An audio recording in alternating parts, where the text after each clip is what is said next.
If you follow the geopolitical change, and you shouldn't be surprised, now today, when we look at the countries around the world, politically speaking, the majority of the countries are standing at the crossroads. It's not just about this social inequality, economic agenda, but most importantly, we're looking at the foreign policy. And for example, the United States, at this moment, not only this country, it's very much occupied with the 2024 presidential election. Meanwhile, everyone is talking about the strategies to deal with some of the foes or even better solutions to form the better allies. Well, but at this moment, we still need to understand what about the foreign policies. And from the countries in Asia, for example, China, and all the way to countries in the Middle East. How should we understand this historical impact from the president's solutions? And needless to say that being a president is no easy job.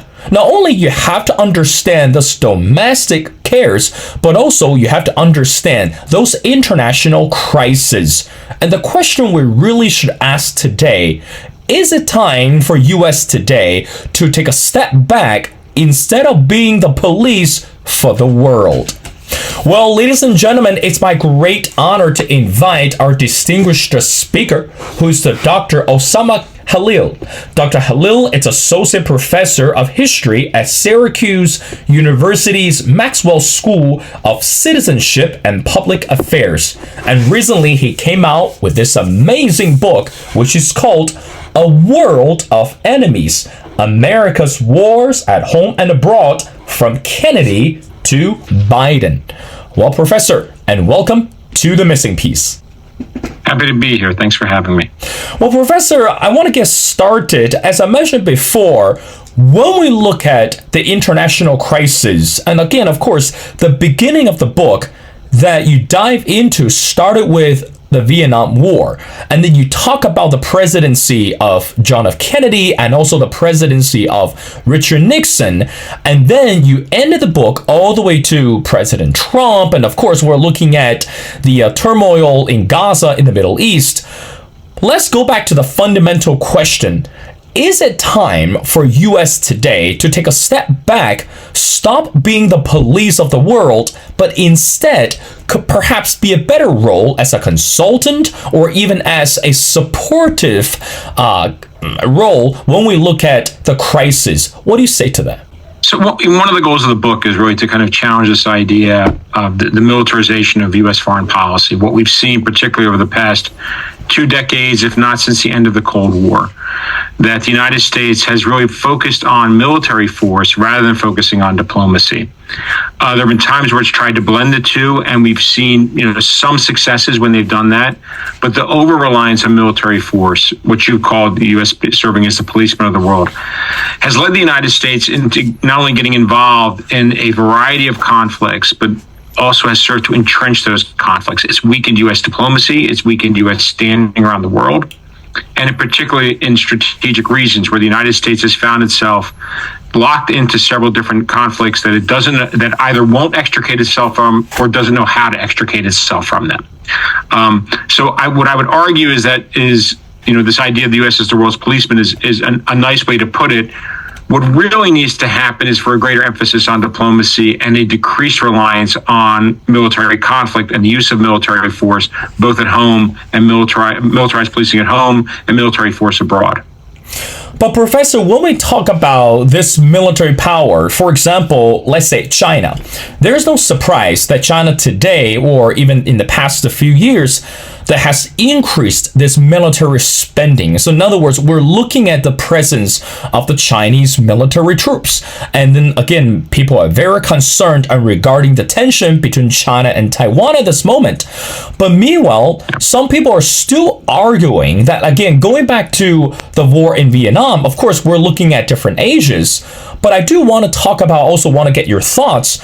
Do you think that any lessons that we learned today regarding the war in Vietnam, and also we're looking at the Lyndon Johnson's turmoil, look at the Richard Nixon, and of course before that it was John F. Kennedy. So are we learning anything, or can we even just say, hey, Taiwan and China, you have to deal with this on your own because at this moment, US is too much occupied, especially with the domestic chaos or domestic economic agenda. What do you say to that? So I'd want to separate a couple of those questions. So the first is the following. One of the things the book focuses on are the missed lessons from Vietnam. So to take us back to President Kennedy, one of the things we see is, President Kennedy is going to inspire a whole generation of baby boomer, what are now called baby boomers, the boomer generation who are now retiring, is going to inspire a number of them to enter government service. So whether it's the Foreign Service, the Peace Corps, the CIA, the military, and their big testing ground will be Vietnam. And so for that generation, Vietnam is very formative as an experience. They will emerge from that often taking different lessons from Vietnam. They don't all feel the same way about the Vietnam experience. But one of the things I trace is how often they will refer back to Vietnam and the supposed lessons of Vietnam, and often say, I should have done something different in this conflict based on the Vietnam experience, but I didn't. I should have known better based on Vietnam, but I didn't do that. Or you have others who say, for example, we didn't use enough force in Vietnam, and we need to do that in X, Y, or Z conflict. So that's one of the lessons in the book is to tease that out for the readers, for them to understand how formative an experience Vietnam was for this whole generation and the implications of it.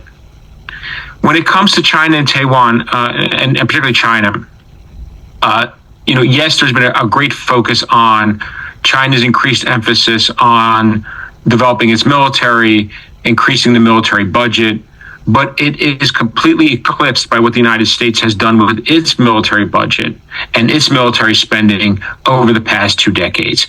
No one even comes close to the United States in terms of military spending. In fact, the United States spends more than 3 or 4, 5, 6 of its nearest biggest spenders. That includes China, Russia, the United Kingdom, France.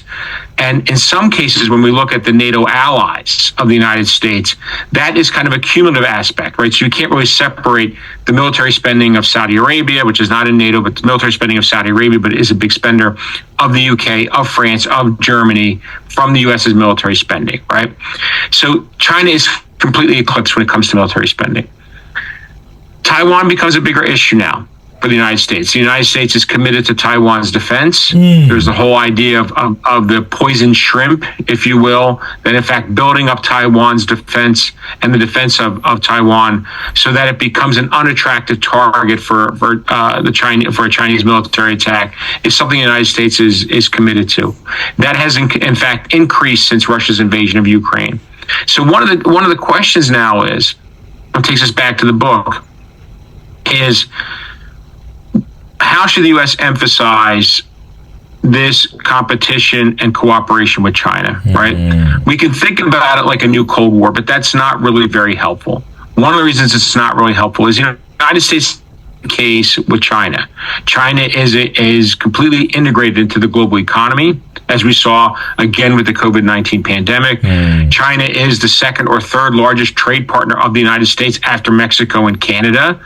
So this is not the kind of relationship the United States had with the Soviet Union. So to suggest that this is a new Cold War, some kind of version of a new Cold War, is on its face a false equivalence.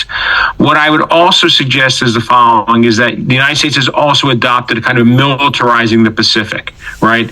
Showing strong show of force in the Pacific, and also attempting, it's kind of the flip side of the book, as I would argue, whereas I focus on, in the book, a number of these conflicts in what we now call the global south, or during the Cold War was the third world.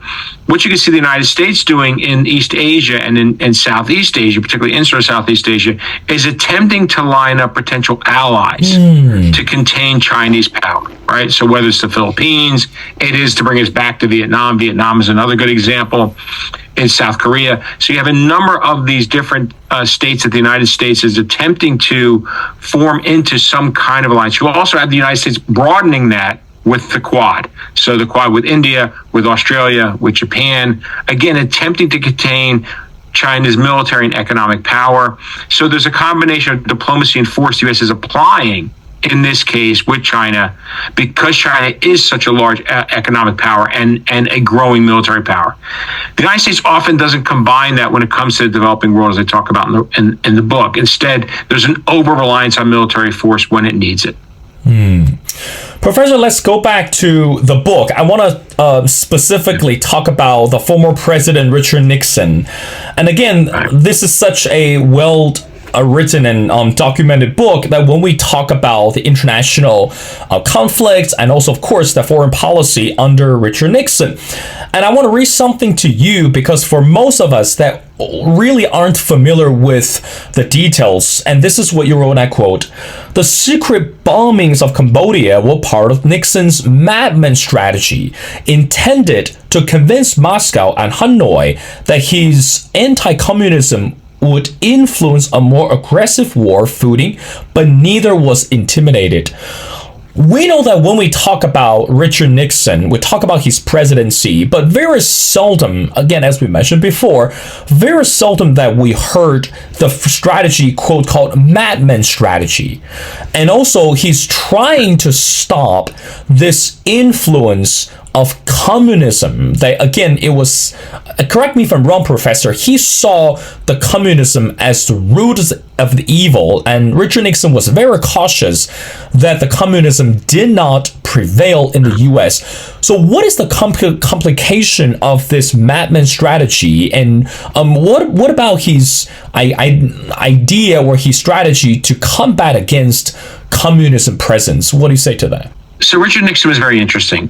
He's one of our more interesting presidents, especially, when he comes into office. Nixon is going to campaign on what he would call peace with honor, and the suggestion that he has a secret plan to end the war in Vietnam, and that he promises peace with honor in Vietnam. Now, so what that means is the following. If you were opposed to the Vietnam War, whether you were a campus protester or someone even within the government bureaucracy, and you thought the war needed to end, there seemed to be a message in there for you that Nixon was going to separate himself from from what was a democratic war. Kennedy and Johnson had led the country into war. He would argue Nixon has a chance now to end that. But if you're a Republican, what you knew was that Richard Nixon, from the beginning of his career, was a hardline anti-communist. And so his secret plan to end the war meant something different to you. So Nixon was speaking to several different audiences during the 68 campaign. Instead, what Nixon relies on when he comes in is the following. Almost a monolithic understanding of communism, right? That he knows there's tensions between the Soviet Union and China, between the leadership in the Soviet Union and Chairman Mao and China. But he also knows that North Vietnam is reliant on both for military assistance. His belief is that if he can, and I'll come back to this in a second, but I want to lay this out here, that Nixon is one of the few presidents who will come in with a foreign policy strategy, right? Most presidents are reactive in their foreign policy. Nixon comes in with a strategy that is the following. I'm going to end the war in Vietnam. I'm going to improve relations with the Soviet Union, and I'm going to open relations with China. But ending the war in Vietnam was key. Then there's how he plans to do it. And that's a combination of escalation, as I talk about in the book, and the madman theory. And so the madman theory that you raised relies on Nixon's reputation as a hardline Cold Warrior and anti-communist. And the belief is what he wants the message to get across to Moscow is Nixon's crazy. Nixon hates he's so crazy he hates communism. He'll do anything. He may even use nuclear weapons in Vietnam. Okay. He believes this is going to intimidate North Vietnam and the Soviet Union, and it doesn't. The secret bombing of Cambodia, he believes, is going to intimidate North Vietnam, and it doesn't. In fact, North Vietnam makes a deliberate decision not to respond to the secret bombing of Cambodia, and doesn't even mention it in kind of its public criticisms of the United States. And in fact, when the secret bombing turns into an open invasion of Cambodia, it leads to this huge domestic rift in the United States and a rift within the administration, including some resignations from the National Security Council, wide-scale campus protests. And so it really backfires on Nixon, as does the madman theory. But the problem with the madman theory is that one president who takes the example of it is Donald Trump. So Donald Trump, when he becomes president, is going to try to take some aspects of Nixon's foreign policy, including the madman theory, and Ronald Reagan's foreign policy. And I talk a little about that in the book. Professor, let's talk about fast forward George W. Bush presidency. I mean, again, you dedicated good amount of chapter, and again, you link with global terrorism and the long war for civilization. Now, help us with better understanding. When President Bush was in the House, and again, he was the commander-in-chief, we'll look at the war in Iraq, and we'll look at the war, again, the 9/11 all happened, and sadly. But how is it, or how should we understand the threat of terrorism back in the days compared with what's happening today? I mean, again, we're still looking at different period, but the issue of global terrorism are still here. I mean, they're not going anywhere. Right. We're still talking about it. But another thing is, especially if you link the word civilization together, are we changing the strategies when we look at the global terrorism or the presence of or the threat of terrorism? And then really it's U.S. job to continue to protect and value the civilization for the world or even for the better picture. What do you say to that? Right. So I think, again, what you want to think about is what is terrorism? Right. So one of the things the book tries to tackle, my first book and then this book, also looks at how terrorism has been defined and deliberately defined over time. By the time we get to 9/11, and one of the arguments of the book is that the Bush administration's response to 9/11 was politically driven and ideologically driven. It wasn't necessarily driven by national security needs or interests. Why do I say that? Because the group that was responsible for 9/11, Al-Qaeda, or as Americans refer to it, Al-Qaeda, was very small. Was had perhaps fewer than 100 members, right? But we know it was less than 1,000 members and 1,000 active members. And they were mostly located in Afghanistan and in Pakistan. They had some supporters in and around the Persian Gulf. Those were mostly financiers. So this was a very small group. As I talk about in the book, one of the things the Bush administration does is it doesn't just simply focus on Al-Qaeda, although it could have done that, right? And had planned to develop a separate, pre-9/11, to develop a strategy just for Al-Qaeda. Instead, what it does after 9/11 is does this broad brush approach. And it says, we're going to identify any number of groups that we think are what we'll call groups, terrorist organizations with global reach. So that will include Al-Qaeda, it will include the Taliban, but it will also include Lebanon's Party of God, Hezbollah. It will include the Palestinian Hamas, the Islamic resistance movement. It will include Palestinian Islamic Jihad and several others. So those who were, quote unquote, linked to the 9/11 attacks and those who had nothing to do with 9/11. It's going to combine all of those as well as several other groups, okay, who may or may not have been affiliated with Al-Qaeda as a way of expanding. And that's one of the things President Bush is going to talk about, is how big this threat is. Some 60,000 members spread across 30 countries, etc. That wasn't the threat. That wasn't the issue. So you have a political and ideological reason for doing this that is then compounded by suggesting that the United States is at war with Islam. Now, President Bush will be very careful. He will say quite clearly, this is not a war with Islam. This is a war against evil. It's a war against terror. However, allies of the administration in Congress, allies of administration in the press will suggest a very different approach and say that what's needed is a broader reform in the Muslim world and in particular in the Arab world. And it'll be that link that will be suggested to also take the United States from Afghanistan to invading Iraq. Okay.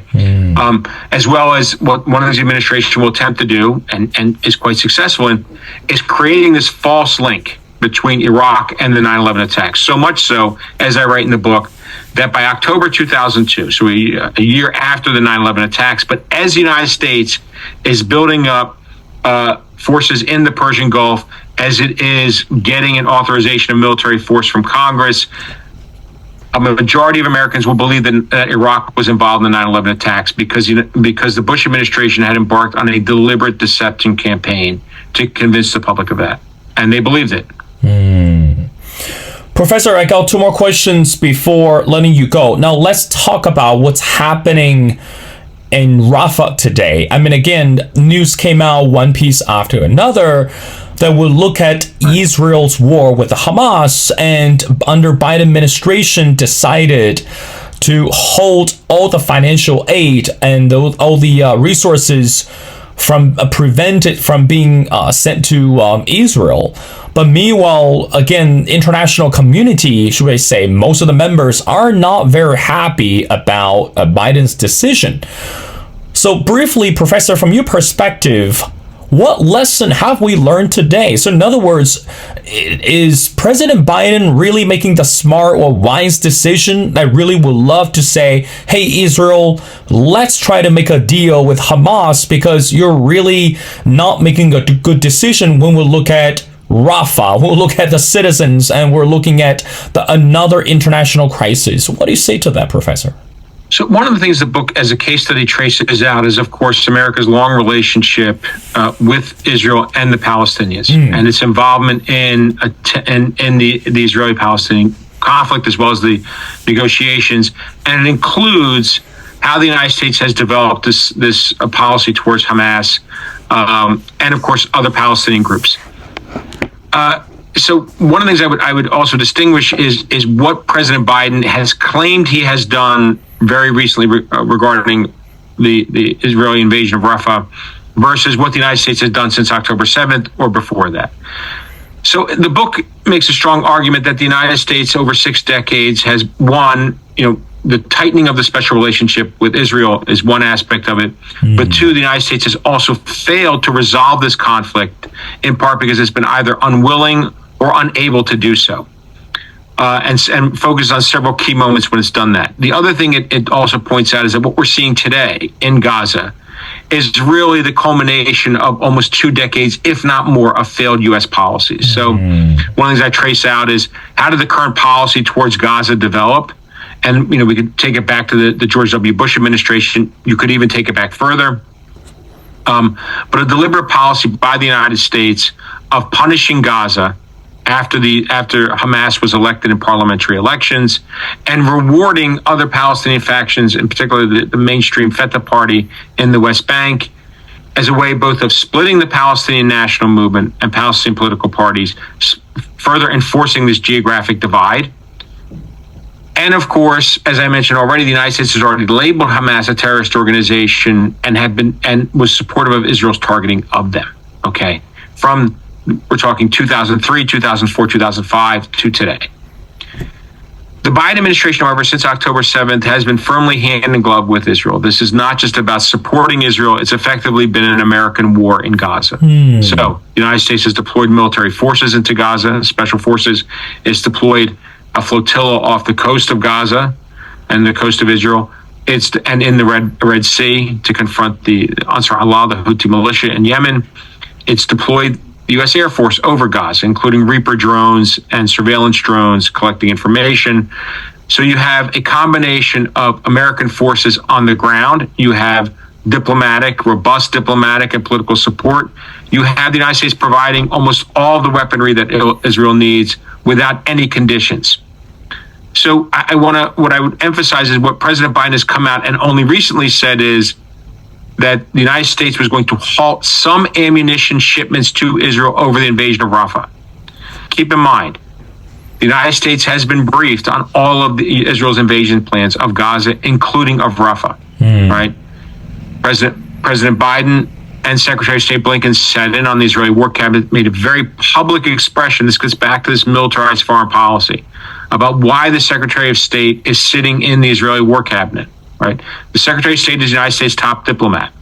He shouldn't be in the War Cabinet, right? He should be out attempting to de-escalate the conflict, find a ceasefire, find a way to get the release of the hostages, not sitting in the War Cabinet. That's the job of the Secretary of Defense. That's the job of the Joint Chiefs of Staff. That's not the job of the Secretary of State. But he's not the first one to do this. We've seen a militarized foreign policy. Gaza is just yet another example of this. So where we are today is the following.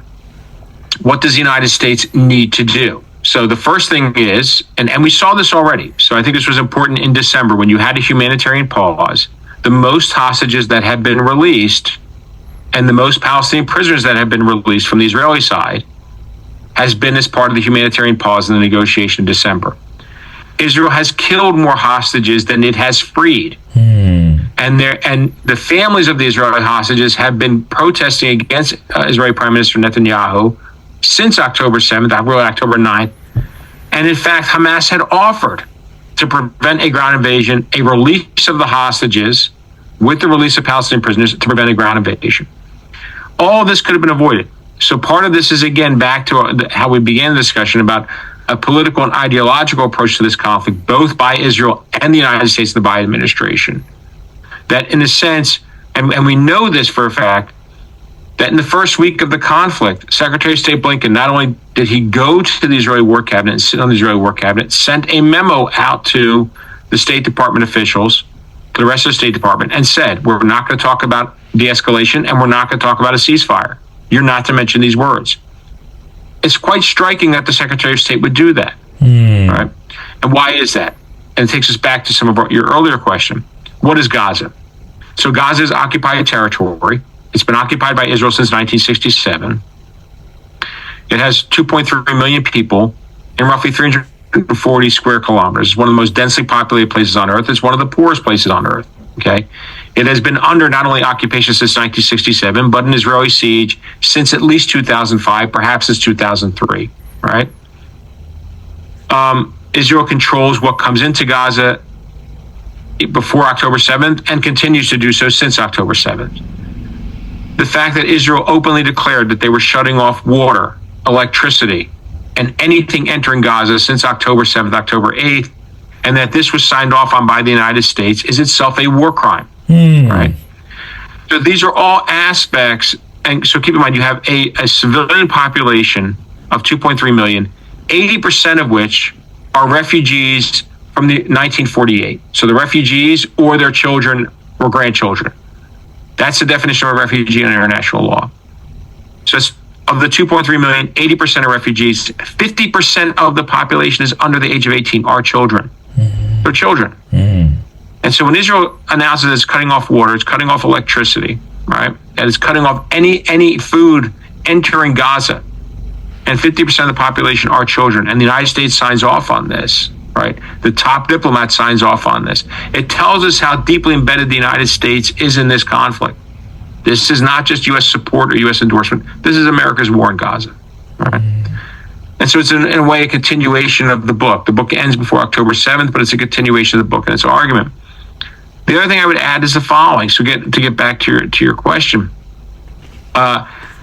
all that sets up the fact that, Israel's large-scale bombing of Gaza, considering all the numbers I just shared with you, the demographic information, and what do we see on the ground? Now, Israel claimed it was going to eliminate Hamas. It has claimed this before. One of the things I talk about in the book are the successive military operations, 2008, 2012, 2014, that comes with the labeling of Gaza as a Badlands, right? So we've had these successive military attacks, including 2021, and numerous times Israel's claimed it was going to eliminate Hamas and then did not eliminate Hamas. And it's not going to eliminate Hamas this time. And in fact, instead, what we've seen is 34,000 to 37,000 dead, likely higher, hundreds of thousands wounded. 17,000 orphans have been created. And of the dead, the vast majority are civilians. So, President Biden can now talk about, well, we're holding off on some ammunition shipments. So he's not cutting off all aid to Israel. And instead, what the United States is, let's be clear about that. He's cutting off some ammunition shipments, right? But the United States has already cleared the attack on Rafah. All of this was discussed today. So the parameters of that attack, what it looks like, has already been discussed and approved and coordinated between Washington and Israel. So what really is incumbent now is the following. We need not just a de-escalation and a ceasefire, a hostage release, a release of Palestinian prisoners, and a robust diplomatic effort by the Biden administration, which it has been unwilling to do. One of the reasons why the book ends with Biden in a way is because we've seen several different continuations of Trump policies. This includes towards Israel and the Palestinians. What the Biden administration has tried to do has been to continue normalization agreements that were started by Trump between other Arab states that are not at war with Israel. The United Arab Emirates, Bahrain, Morocco were not at war with Israel and had secret relations with Israel. What Biden is focused on has been a normalization agreement between Saudi Arabia and Israel and ignoring the Palestinians. And they've continued that since October 7th. But that's not going to solve the core problem. It's not going to end Israel's occupation, right? It's not going to end the dispossession of the Palestinians, but that's what needs to happen here. Unfortunately, especially in an election year, that's going to be very difficult for President Biden to focus on. But that's one of the challenges now, especially with the policies that have been adopted since October 7th, right? Where we're not seeing a real attempt either to eliminate Hamas, but really to eliminate the Palestinian people in Gaza. And that's what needs to change. Professor, I want to wrap up our conversation by asking you the last question. Again, going back to the title of the book called A World of Enemies, America's Wars at Home and Abroad from Kennedy to Biden. Let's just say for anyone who's not familiar with the foreign policy regarding the history, and of course we look at the strategies and the conflict, etc., what would you expect the readers to understand and appreciate when we finish reading the last chapter of your book? I mean, again, I have to say, the more I read about your book, the more questions I had. And again, I wish we had more time to talk about it. But in a nutshell, this is a well-written book because it talks so much regarding the strategies in international and conflicts under different presidency. But again, what would you expect the readers to appreciate when we look at the book and we'll look at the content of the book? Your final thoughts. So one of the things the book really tries to get the reader to understand is we tend to think about U.S. domestic politics and U.S. foreign policy as separate and distinct. And what I try and show is that both domestic politics and policy and foreign policy are interlinked and influence each other. So one of the things I trace out is how domestic politics and policy have influenced foreign policy, but also how foreign policy has come home. So when we see that with these several different wars, whether it's the war on crime and the war on drugs and how they've influenced the war on terror, to the war on terror coming back and influencing the war on drugs and crime back here at home, and the interlinkages of those. So everything from militarized policing, domestic surveillance, to foreign surveillance and military occupations, and how much these begin to resemble each other. How the United States talks about its internal urban areas, as badlands for crimes and drugs, and then uses those same labels for overseas conflicts. So whether it is Afghanistan and Pakistan, Somalia, Yemen, Gaza, all of those have been internal badlands. And then we see external badlands. And then we see the internal badlands that have been applied to areas in major American cities. And so that's one of the things I want the readers to understand is how much this thinking about internal and external enemies has been evidenced, not just in the way we talk about the world and the way we think about the world, but in actual policies, both domestic and foreign. Well, ladies and gentlemen, it's such an honor to speak to Dr. Osamah Khalil. Again, Dr. Khalil, it's Associate Professor of History at Syracuse University's Maxwell School of Citizenship and Public Affairs. I strongly encourage everyone go online to check out this amazing book, which is called A World of Enemies, America's Wars at Home and Abroad from Kennedy to Biden. Well, Professor, thank you so much for your time. It's been a pleasure. We'd love to have you back on the show as we continue to pay attention to the affairs not only in the US, but also around the world. So thank you so much for doing this.